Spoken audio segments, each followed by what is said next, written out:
Welcome, everybody. So a lot of you were here yesterday, and our innovation summits have been changing to where we have been doing. Let me kill this guy. Our innovation summits have been changing to where we're doing what we're calling a user conference on the first day, and then our main day today, right, which is more general about the industry and the things that affect our businesses and, looking into the future and strategies and such. So something interesting happened yesterday. We're about, we're 10 years into building tech, but we're about almost 5 years now, 4.5 years into building a vertical SaaS. A VSaaS, right? Those of you that don't know what that means, that is vertically integrated software as a service. That haircut example, for instance, is run by companies called things like Squire. That's a VSaaS that specifically works within the hair industry or the salon industry. All of you now are touching those things on a daily basis. When you go to your local restaurant and they have the handheld device, or you drop your card down there as you walk up and order your coffee, it says Toast. Toast, as you all know, displaced IBM and NCR as the point of sale system in restaurants. Very similar industry as to ours, mostly independently run properties or businesses that don't have the ability to provide that tech and integrate all of those components from everywhere from the kitchen to ordering. So we kind of landed the ship this year.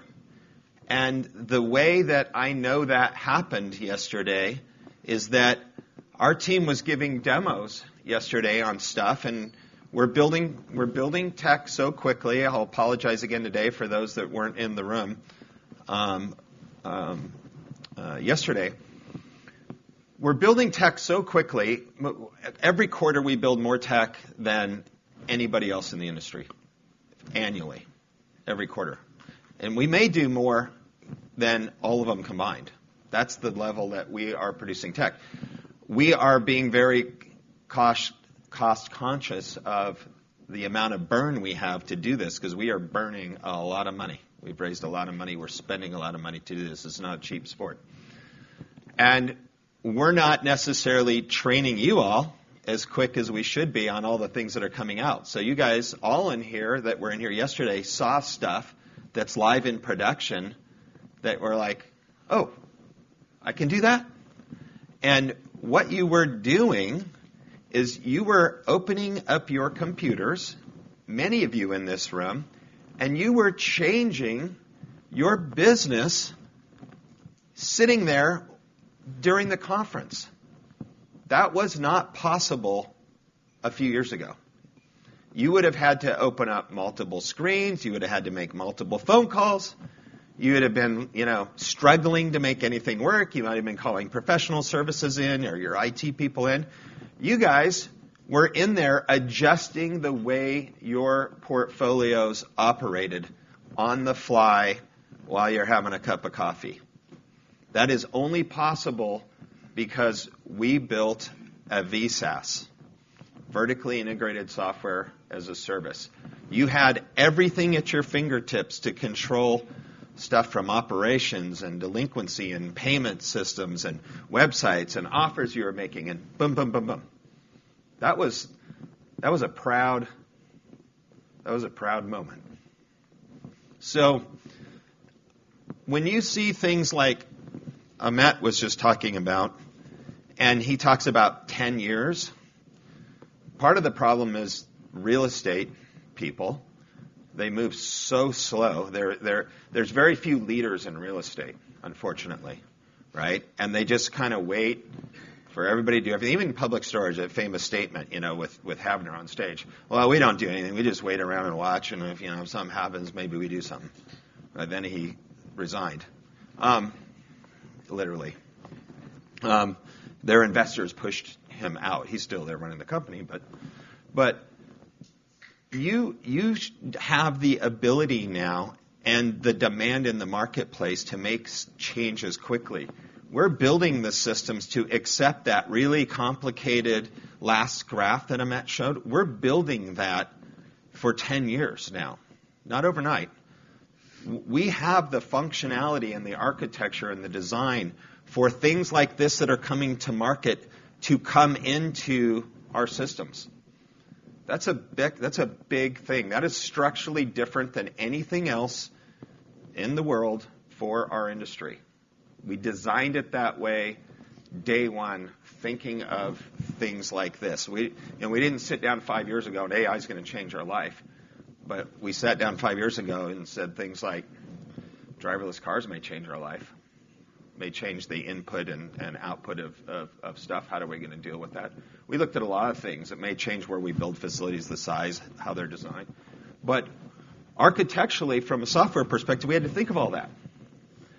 And as we have started layering these foundations, things are starting to move quicker, and you're able to see them faster, and you're able to affect your businesses positively and make more money quicker. And something that Amit said is really, really important. And I said this yesterday a couple times. I want you guys to remember this. We're all developers, right? What do we say as developers? Not acquisition people, developers. When do we make all our money, developers? Huh? Entitlements. Right? That's the single day where we have the biggest risk and we probably make the most profit in our deal is in the buy. Well, once you have a property up and running, it's when that customer moves in. It's the single greatest gain that you make in the operation of your property, more so than your rev man and your in-place rent increases and your delinquency process and your auction process and all that bullshit, right? It is when you get that customer. So we are hypersensitive to training the industry that your store is now on a 3.5-inch screen. And that's because that's where your customer is. Location, location, location. Right? Take away the obstacles. Come up with the 3 things you need. Offer, acceptance, consideration. The basis of a contract. Reducing the friction points in every way possible. Paying attention to every payment system out there and where they're going and what they're doing and how AI is getting into the payments world. Because all we're trying to do is be the back of the bus where other people have already led us and slap the side of your phone twice and move in. Slap the side of your phone twice and that thing you just ordered shows up at your doorstep the next day. That's what we're doing here. We're making it easier for your customers to use your business, your product, your service. Because we are a commodity. There's a lot of choices out there. Sometimes there's a property on 2-3 corners of an intersection, right? To a consumer, there's not a ton of difference, right? Unless one is falling down, right? Not a ton of difference. It's interchangeable. They're looking for an empty space. They think they're going to be there a couple months, right? 18 months later, 2 years later, 16 months later, they're still there, but that's what they think. So how do we reduce those friction points? So we're gonna just touch a couple of the things yesterday, and then this afternoon we're going to go back to the data stuff that we looked at. So we're not going to do the data thing right now. We're going to do that this afternoon because that's something that no private company, other than you could count them on one hand, right? Literally, this is crazy. You can count them on one hand in America. Private companies that have something that even resembles what all of you have now at your fingertips. Even the public companies, for the most part, are equal to or trailing what we're doing. That's important because that allows you to make the decisions on everything else that we're talking about. And you can prioritize, and we can prioritize what we're developing and building so that you can maximize. These little things we're finding out about the high propensity to rent space on a 3.5-inch screen on an iOS device compared to an Android device. That's very telling as to how we structure the priority of our payments platforms and changes we make. Very telling, because it's double, right? It's a huge percentage of your business. And if you reduce those friction points, you're saving customers, you're making it easier on them if they're in a delinquent state. They're not forced to come in and talk to people and have that embarrassing moment of like, I got to pay my bill.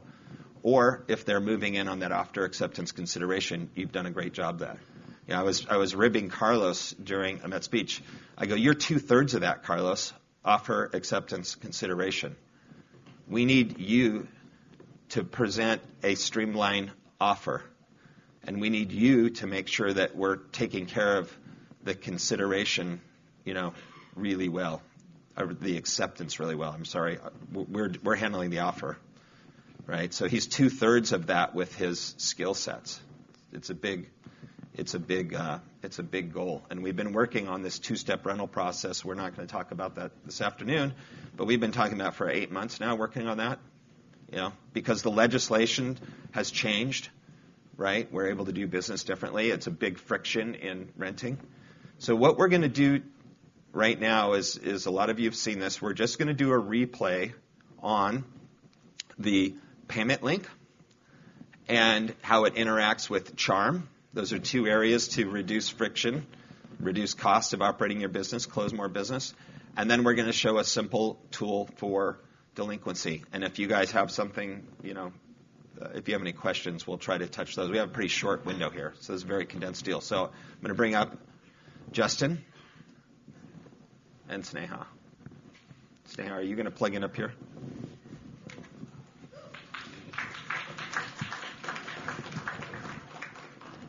See, that applause was definitely for Sneha.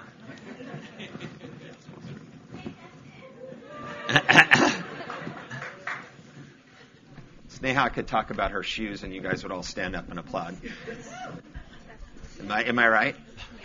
Yeah.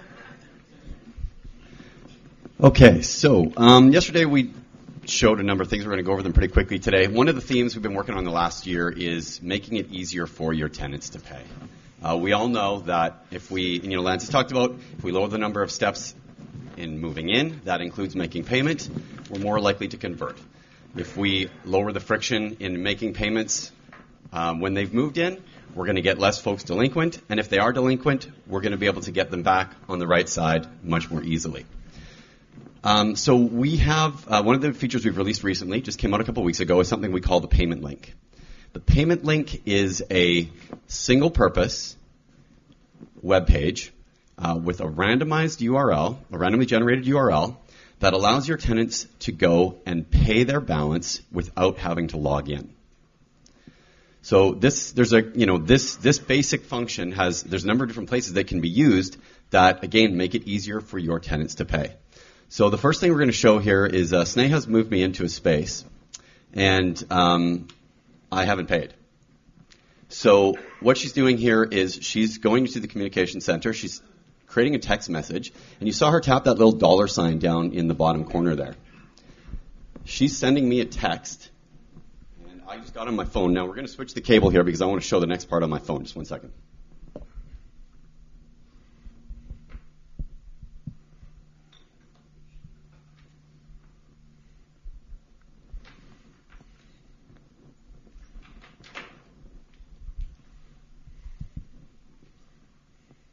All right. So I got a text from Sneha, and that's my dog. That's the co-office dog. That's the office dog, you betcha. So when I click the link, it takes me to this webpage I was talking about here. So this is an actual property. You can see the URL. This is Sneha moved me into one of Platinum's properties. It's a branded property, so it's got the logo at the top. You can have your logo. If you're a branded property, you would have this, or whichever, so that when you're sending this text, your tenants can identify that, hey, this looks legit. This isn't some kind of spam link trying to take my money. Yeah, we're going to get to it. There's no login here. We've just got a bunch of information. Now, it gives the information for my lease. I'm in space 37A. You can see my invoices that are being asked to be paid and the line items on that invoice and the total amount. I talked about it being a randomized link. The reason for that is it's not going to live forever. It expires in 24 hours, and it also expires after I pay. One of the important things about this is that there's no personal information for the tenant on here. And that's important because this link, this URL that's generated, anyone could go to it. I could forward it to everyone in this room, and you could all visit it at the same time. Now, there's nowhere on the internet that it's linked to, so no one's going to be able to go looking for it or find it. But, with tech, you could crawl and find things. So there's no tenant information. You might ask, well, it'd be really nice if we could pre-fill the billing information. We don't want to do that because, again, if someone was to find this, we don't want to put anyone's personal information out there.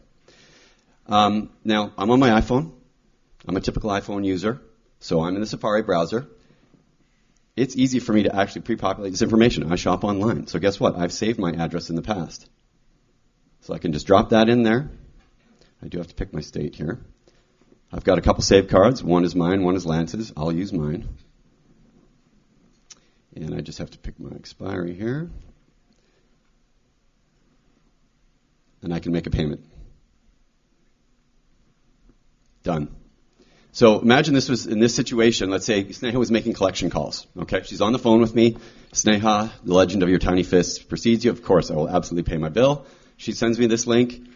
We've paid. We're done. Now I'm going to give it back to Sneha, and she's going to show. We're going to show a couple more things in the software here because the major value of this is, that text and that email that you send when tenants are delinquent. They're a few days over, and you send a text to say, hey, just a reminder, you owe us some money. Please pay your bill. Now you can put that link right in there, making it way easier for them to pay. Without logins. Logins Without are logins. The death of conversion on new business and old business.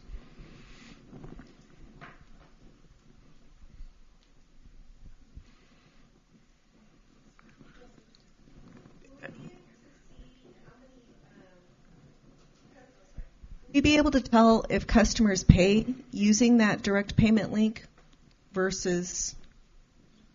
Yes. Yeah. We don't have that right now, but we're working on that. So right now it just shows up as a credit card payment in your payment reports. Okay, thank you. Yeah. But it's live, right? Like you were already brought current in that account. Yeah. Right? Yeah, a token. Yeah. Yeah. So here, let's put the microphone down. Yeah, I turned it off. Actually, I don't know where the button is on it.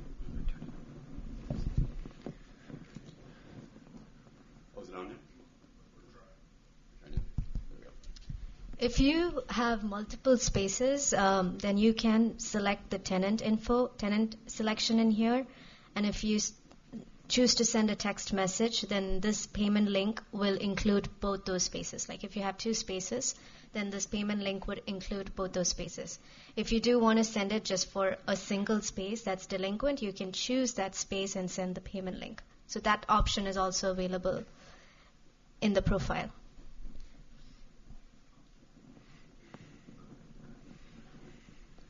Okay, so Sneha, why don't you show us how easy it is to add the payment link to your delinquency automation? It's very easy. So in your delinquency automation, just go into, let's go to an SMS reminder.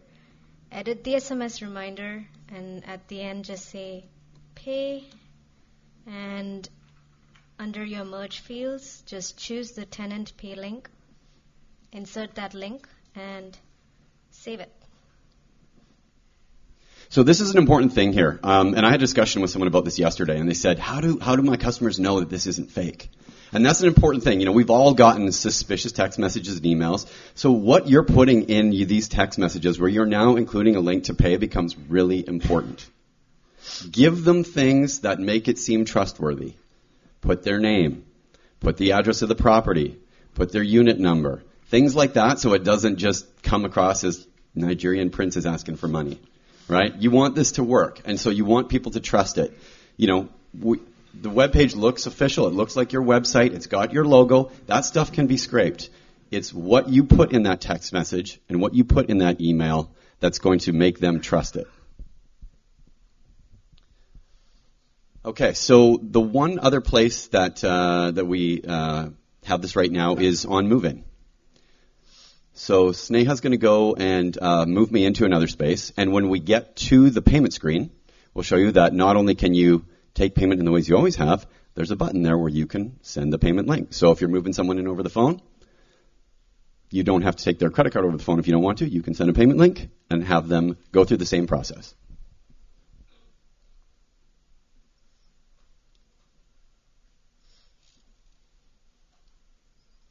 So there we go. My contact information is on file there. She can send it to my email address. She can send it to my text. She can send it to both. Do you want me to send it? Sure, you can send it, and it'll come to my phone.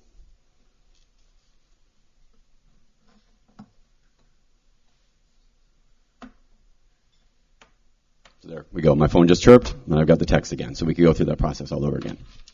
So that is the payment link. Again, circling back, ways that we're making it easier for your tenants to pay.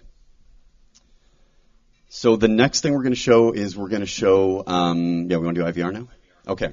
So another kind of platform tech we've been working on. Oh, we got questions? Yeah. Thank you, Travis. Can that payment link integrate with Core Potential if you're using Core Potential software? Yeah. Great. I guess the question would be, can we expose it through an API and then they would have to make the integration? Yeah. Can you capture the payment link and send it? Yeah. We can just drive it through their front door. We can make it accessible to them. Right. Okay. I just got to switch over a couple things here. Justin, can you clarify that the payment link's available now, right? So as you show things, can you clarify they can just go into their system and start using it? Yeah, absolutely. So the payment link that we just showed, that was one of the things that we could see people tapping on their laptops yesterday. That's available today. You can go and you can do that now. What we're going to show you next with this IVR. Correct. That's an important distinction. Yeah. Yeah. So what Sneha just clarified there is, yes, this is only available on tenant payments. So that's another value of tenant payments. Okay, so let me get set up here.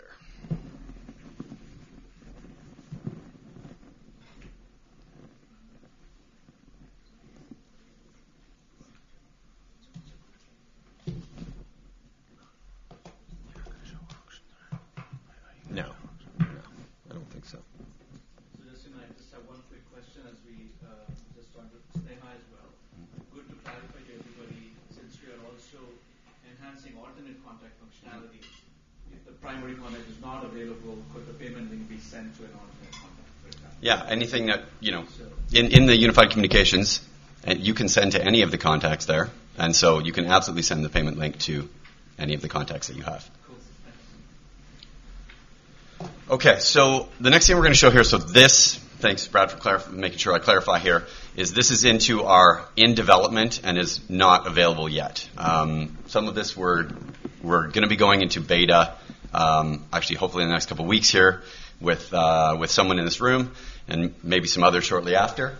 So what we're talking about here is taking payments over the phone. We all want to be able to record our phone calls. It helps with quality control. But we all know that recording phone calls and taking credit card numbers over the phone and keeping those credit card numbers in those recorded calls is not PCI compliant.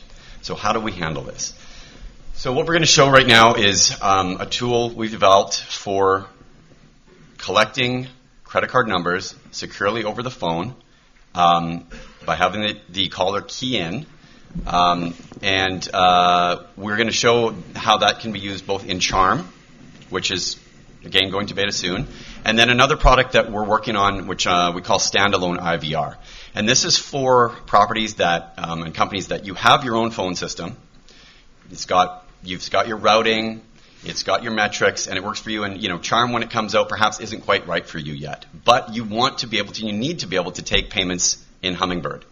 And so what we're going to be setting up is, and I'll show you here when we get to this IVR system, is it's a number that you can forward the caller to from your phone system. So you might have something that says press 2 to make a payment. You forward the call to the number we set up for you, and then they get, and you'll see, thank you for calling, please enter your credit card information, and so on and so forth. So we'll show that in a second. The first thing I'm going to do here, though, is I'm going to have Lance call in, and and Lance is going to hook up to the audio here. Lance is going to call in to the property, to the phone number. I'm going to act as if I'm a customer service agent. Now, I'm not going to have my speakers and my microphone turned on because we'll get a lot of screeching going on here. This call may be recorded or monitored. Okay. Lance gets, so I'm going to answer the phone. And you're answering that with Charm. I am. Yep. Okay. So we're having a conversation. Lance, thanks for calling. I see. What facility are you answering from? I mean, the whole thing. Got to answer all the questions, right? The whole spiel. Storelocal storage. We're here. Yeah. So you actually have all that data. Mm-hmm. You know who they're calling. You know who's calling. You know what they're calling regarding many of the times, and you know what store they're referenced to. So you can see on the screen here exactly. You see, it says property, Storelocal storage, the source website. So if you have multiple phone numbers, they can be labeled. This is the one for the website. Maybe you have one from your Google Ads. So maybe there's one that you have assigned to a special. So we can capture that and show that to the agent taking the call. Lance called it from his phone, and we configured it, a tenant with his phone number here. So the system identified it was Lance, and it's showing me information about him. It's showing me that he's delinquent. So we're having a conversation. Lance is calling in to make a payment, so I'm going to start that process with him. I've got a quick action button here to take a payment. And what this is going to do is this is going to launch the Hummingbird take a payment screen, which we're all used to, but it's going to look a little bit different this time. When I scroll down here, you're going to notice this Start Card Collection button. So this is going to, I'm just going to pre-populate some information here so we can move more quickly. When I click this button, we're going to hear what Lance hears, and it's going to start the card collection. Lance and I, if I was turned on, would still be able to talk. Okay? So I can guide him through the process, but I can't hear what he's entering on his phone. You're going to hear the buttons because the audio is hooked up to Lance's phone. But if it was my audio, I wouldn't hear the buttons. I would just hear Lance's voice. And that's an important thing. And I think I heard someone had a question about that yesterday because they were hearing the buttons and thought that myself as the agent would be able to hear it. No, I absolutely can't, because that would be a security issue, right? Because you can reverse engineer the button pushes and know what the credit card number is. So let's push this. Please enter the card number. So I'm getting feedback on the screen, letting me know that it started. And when Lance starts entering, look at that card number box. As Lance is entering the keys, I'm seeing the number of digits that he's entering as it goes. Please enter the security code.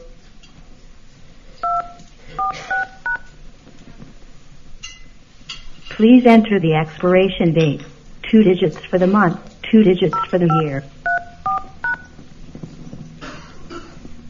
Okay, so Lance has completed the process. I get that green check mark, which lets me as the agent know that everything is entered successfully and ready to go. But Lance and I are talking, he says, oh, I messed up. So we have the ability to go back and do that. I can start the entire process again. I can just say, oh, you messed up the CVV. Let's do that one more time. Please enter the security code. So, and again, if I had this on, just like Lance and I can speak now, I'm actually talking to him on the phone and guiding him through this. So Lance is done. I can hit the process payment button. Now we are going to get a little error here because we had to hack some stuff to get this into production.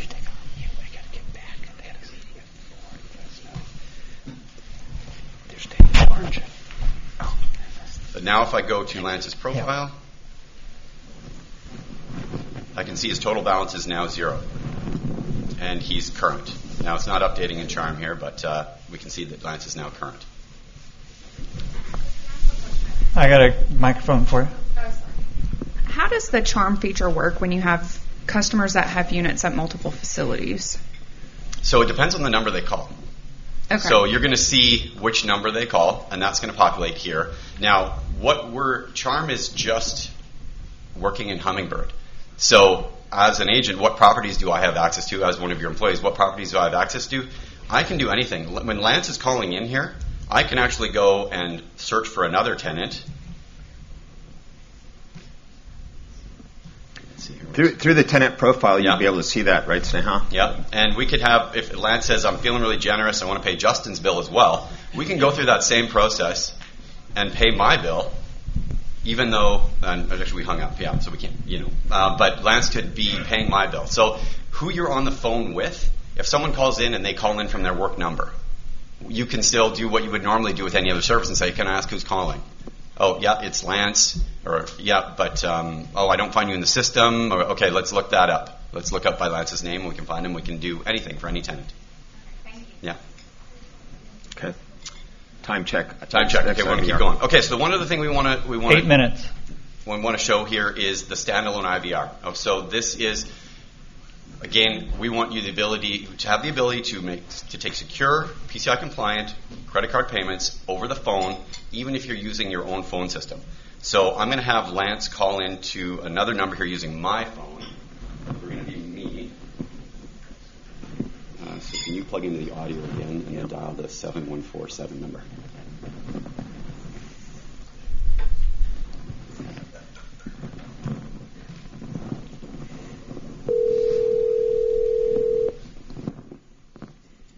Thank you for calling Storelocal Storage.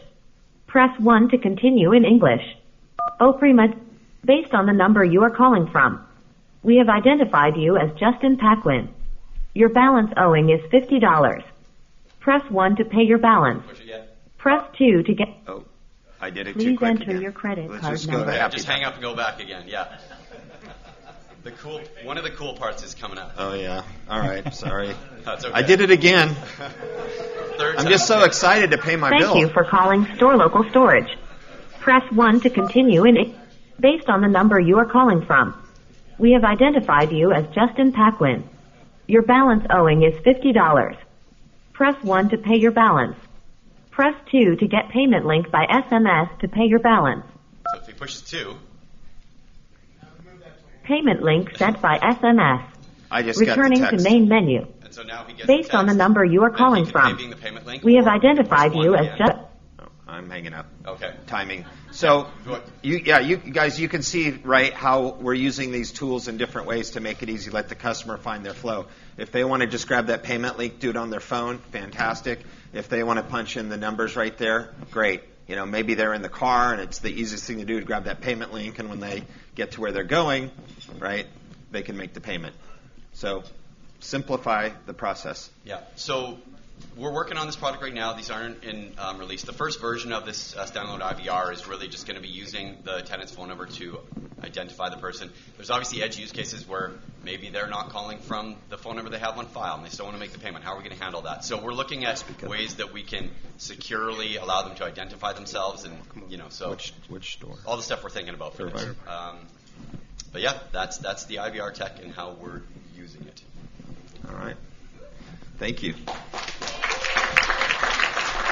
Such a short demo we're doing here because of the time. I recommend all of you next year will extend to a greater time period the user conference, and I think it would really be great if you guys attended. I'm not going to even go through the logins here. I am basically starting right off on a screen on a mobile app, and it's called Mobile Manager. All right, and it's again, it's in UAT, but in its first phase, it's around delinquency process because we've all gone to online auctions, and the complexity of getting that data into the online auctions is difficult. This is a way for a mobile manager to circulate through the facility and either handle overlocks or lock cuts and inventories very quickly. So as I drop into a store as a mobile manager, I can come in and I can see I have 17 space cut or lock cuts and inventories and 22 overlocks to do, right?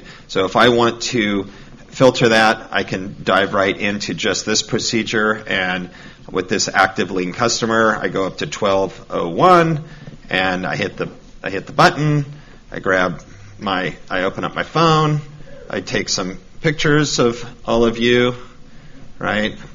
Get one of those guys, and done. Then I come into my general description, which is part of the process, right? And I see a bunch of people in this room sitting at tables, right? So you can do that or type it, right? Whatever you want. And then to tie in with the API of the auction companies, we have the consistent elements that are in their filter system. So you go through the process and you pick a few of those and you're done. Now finish that task. Now what I just did is pretty cool. I just put all of that information into the tenant profile for a history and to prep you for when you are going to actually hold that auction or schedule that auction. And if the tenant comes in and pays up, which most of them do, you still have that data if there's any sort of claim in the future forever within that lease, whether it's open or closed, or as long as we're holding it 7 years or whatever the number is that we're holding that data. Likewise, if you have lot cuts to do, right, you will be able to quickly identify, lot cuts, overlocks. You'd quickly be able to identify. You'd come in if you're just doing it old school and putting that red lock on. You'd throw it on. It shows you, changes the status. You've got your red lock. You're on. If you are into an electronic door, you would open the door, and you wouldn't have to overlock the door with electronic door, but you'd have to open it for an inventory. So I'm not going to spend a lot of time on this. The next thing that you'll see from this, next year here, this will be live. This will be live in probably the next 3 months for you, but next year it will be expanded to not only the delinquency process and workflows, but maintenance process and workflows as well. So if something happens on a property, as a mobile manager, if you're remote managed, or you're just out on the property and you need to get photos back to corporate office of a gate that's crashed or a door that's broken or a downspout that's been crushed or all the stuff that happens at our properties, you'll be able to bang that in and get it right to the right person to react to and respond to. So those are the only couple things we're going to show. I have 2 minutes for one question. Who wants it?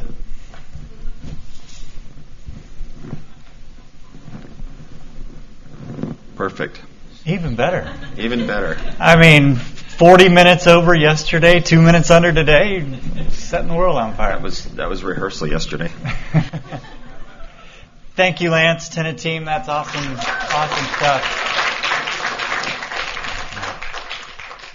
I'm going to bring up George Attia from Tenant as well. He is the head of customer support, and the customer support team has some exciting stuff to share as well. George? Right, thank you. Make sure that comes up. All right. Oh, all right. Well, welcome everyone. Thank you. Thank you for giving me the opportunity to speak. I've met many of you over the past day and a half, and over my tenure here with Tenant. But for those who haven't had a chance to speak with, I just want to give a brief introduction of myself. So, my name is George Attia, and I oversee the customer journey process for Tenant customers. So, from the point that we have the customer sign on the dotted line all the way, through the onboarding and the implementation and the support after the fact. I have a couple of decades of experience in the customer service industry. I've seen teams of different sizes and companies of different sizes. So I do have a lot of appreciation and experience in the field. I was tapped on the shoulder so I've been with the company now since April of last year. I was tapped on the shoulder about, somewhere in the early last year, and I was asked to kind of come in and help evolve our customer experience. And we were all conscious of the fact that this was an area that required, a lot of attention, and really we wanted to bring it to a point where this is a differentiator for our organization. It's great to have great tech and great features and amenities and all that, but it is really crucial that we make sure that our interaction, the customer experience as they're using the product, is elevated and is at a premium level. So, as I mentioned, what do I oversee? I oversee the onboarding process. So this is when we kind of bring you on and to use the product, to go live with the product. I oversee technical support as well. If you have an issue or question, that's how we help support you. I also oversee customer success management, which is basically the ownership of the relationship. And this is something that we had introduced in the past, but it hasn't worked very well. But we're kind of revamping this entire process, we're really going to have, every customer will have a relationship manager, someone who is their advocate, their internal voice within the organization. Someone that will help you see what's upcoming, help do a roadmap with you, and really help you leverage the most out of your investment in the application. And a new department that we've introduced, the Academy department. As Lance mentioned a couple of times, we do have a challenge in terms of being able to push information out to you guys in a consistent manner about new releases, but also about how to use the product in a consistent manner. And this is something we're going to be investing on significantly to ensure that you have that information readily available in an ongoing and a frequent basis. So we've made many strides and improvements across all of those departments. But because I have limited time, I've decided I'm going to just focus on one department, which is technical support for now. And just to kind of give you, I know this is an area that a lot of you touch, and I wanted to just kind of show you some of the improvements we've done over the last 10 months or so. So technical support, about 10 months ago, was limited in capability. We had a few agents, and they were kind of dispersed, everywhere in the country. The service level was not the best. Responses were not so great.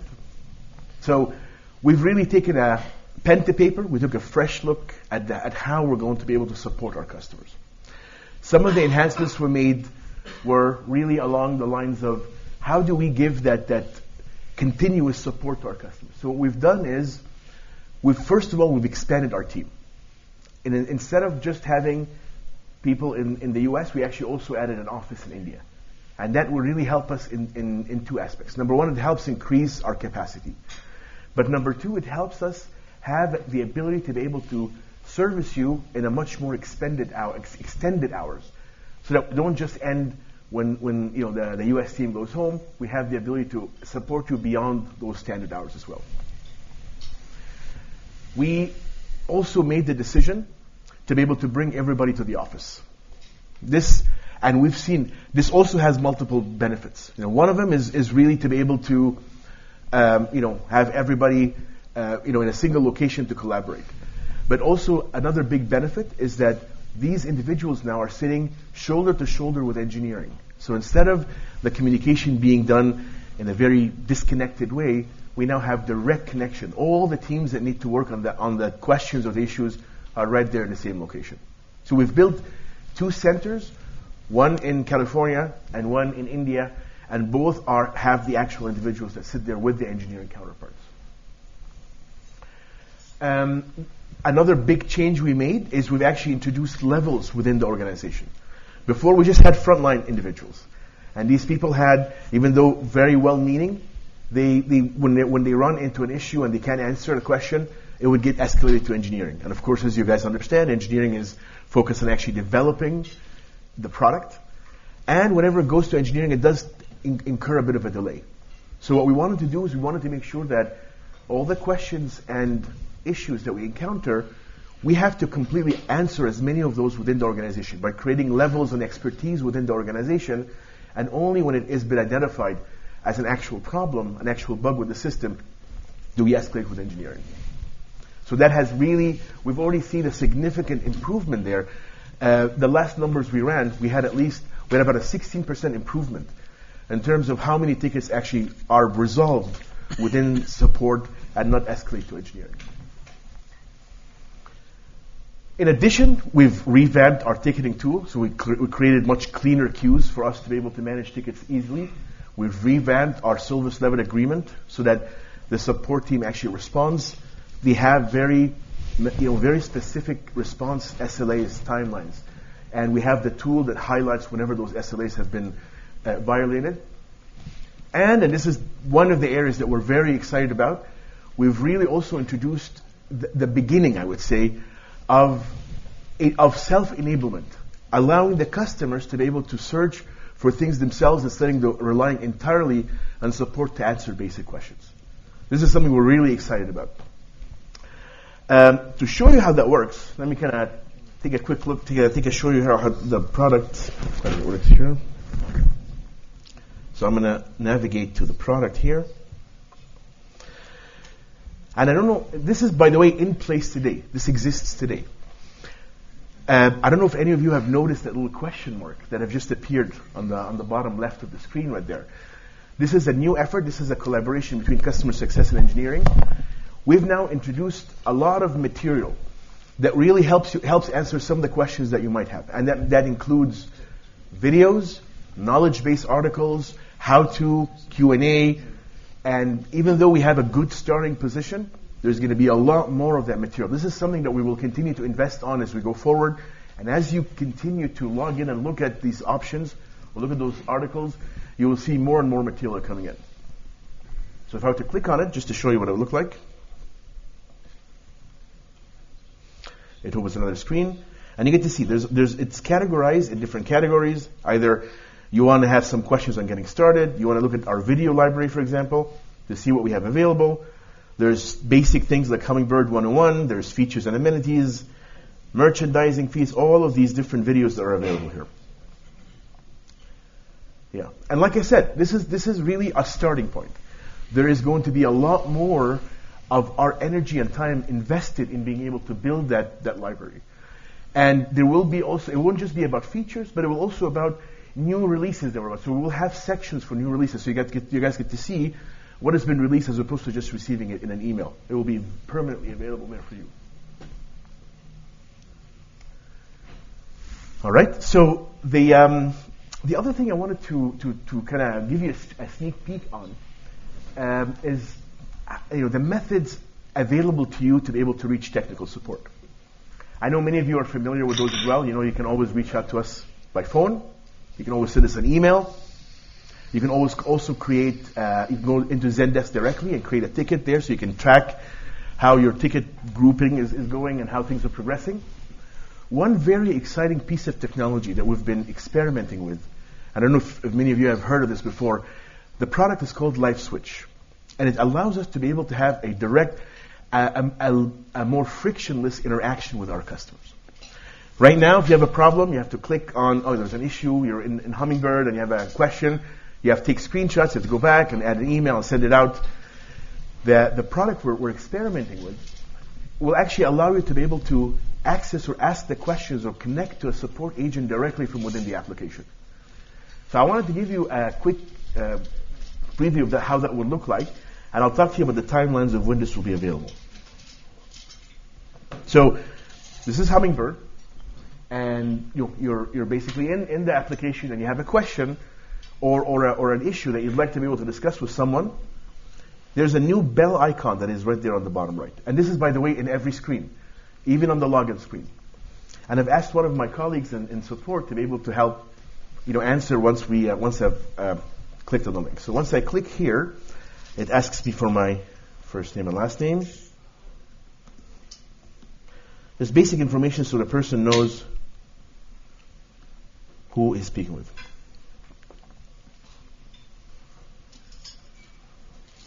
Oops.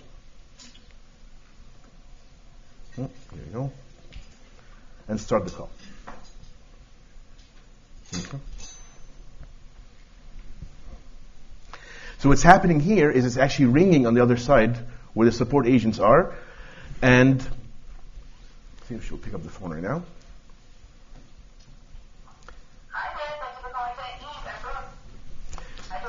Hi, Brooke.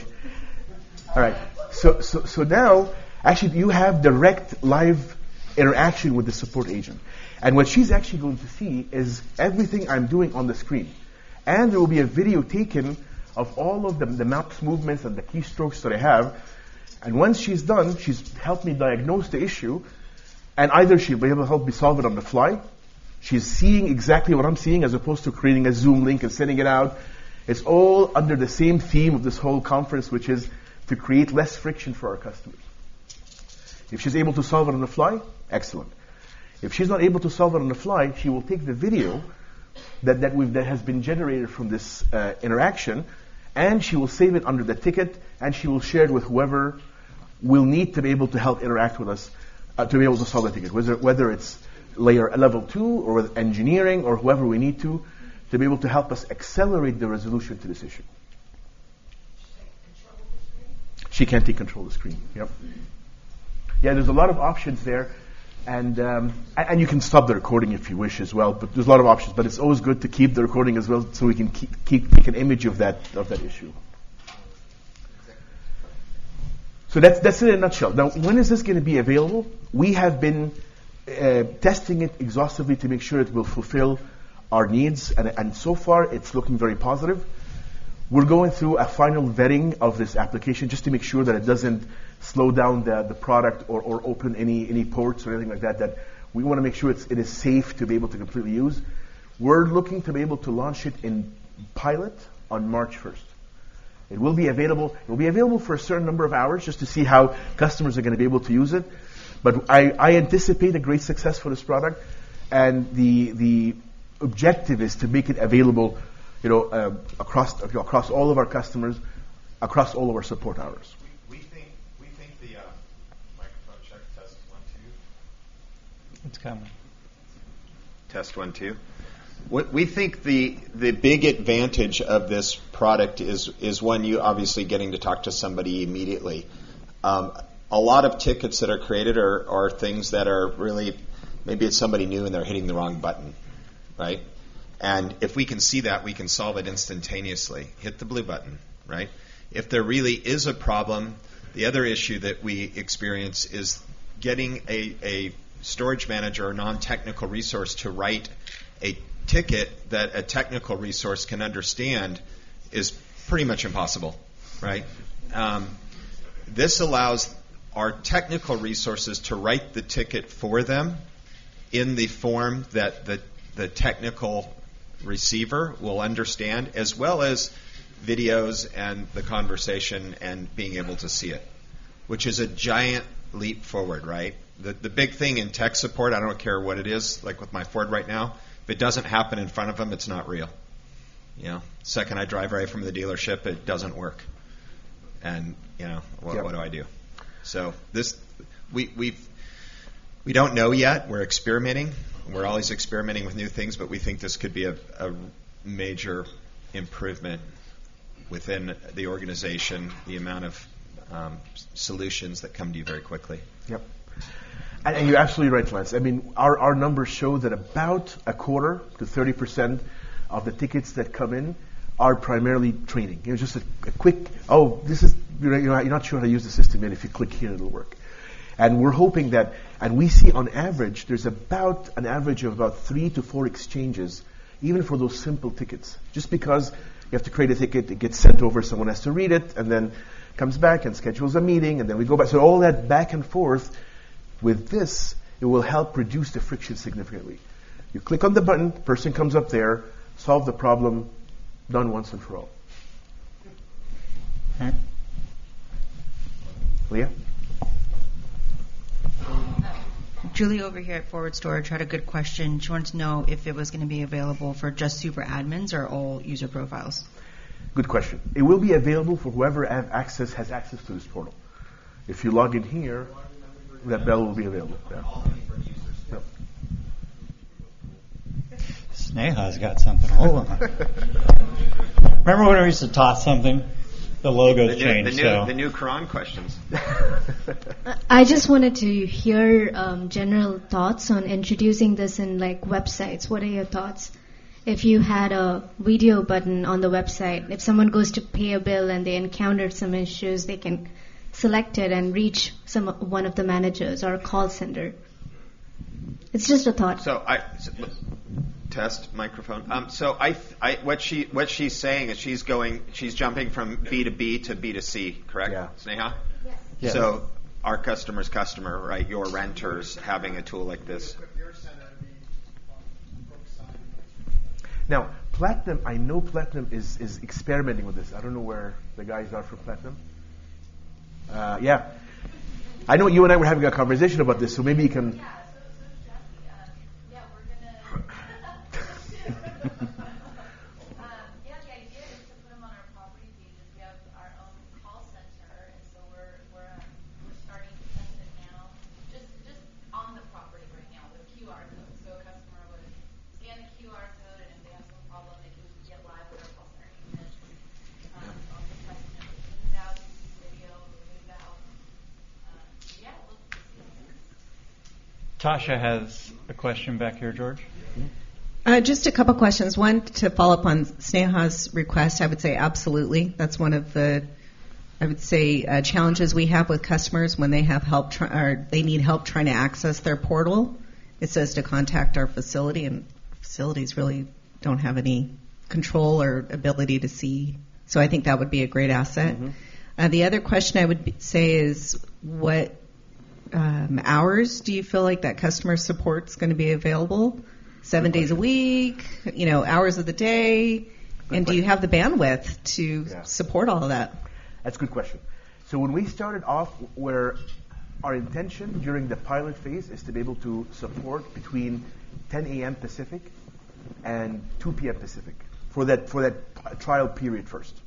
And we're going to run that for about a month or two to see what kind of response we're going to get.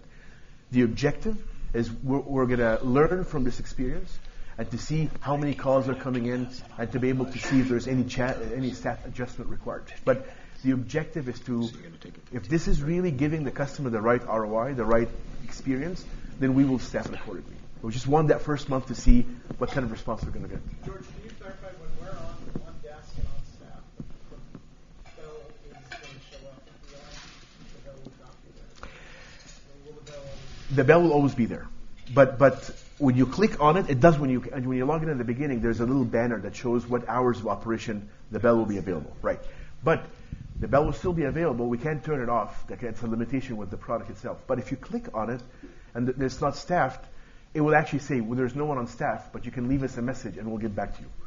So that's at least it will. It's manual for now, but yeah, it is being monitored basically. We're also, it's too early to you just don't want to do too much with the product till you know it, but we would clean that bell system up, and you'll see actually in some of those other demos you might not have seen, but there's actually in the header, we have help buttons from some other experiments we were running. It'd probably go right into the header and not be obtrusive down in there.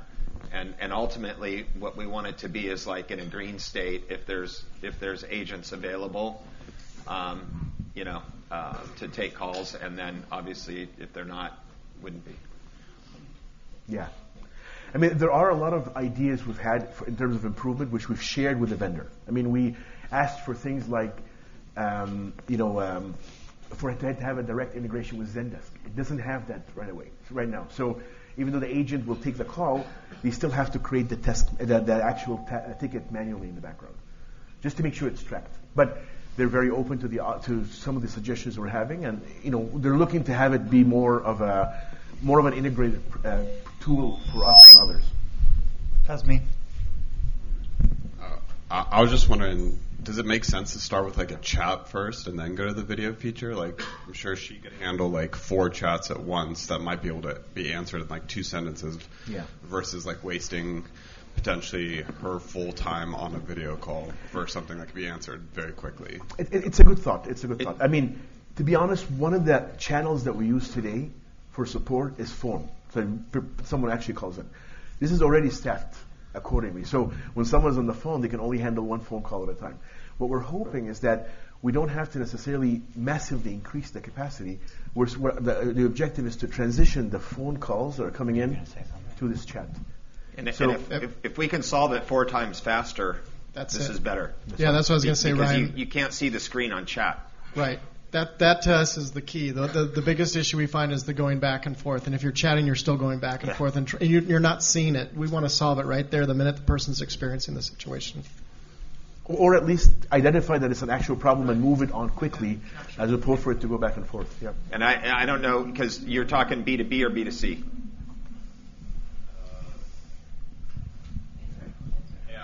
B2B, yeah. Yeah, too many buttons. This is pretty deep software. It's pretty difficult on chat to walk them into, that third row down on the left, All right. Any other questions? Awesome. All right. So I will reiterate the message that I always give to everyone I speak with. My objective is really to be available for all of you guys here, to make sure that if there is an issue, that your experience is always the best. So please feel free to reach out directly to me. Of course, my team is always available as well, but please feel free to reach out to me. It is a core part of my job to make sure that you are getting the support you need. Awesome. Thank you very much, Thank George. you. That's exciting. So, just a fun fact about George. 2 weeks ago, George became a United States citizen. Congratulations.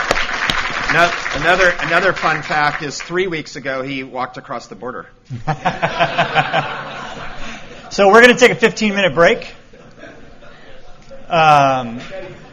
Get some refreshments. We've got drinks and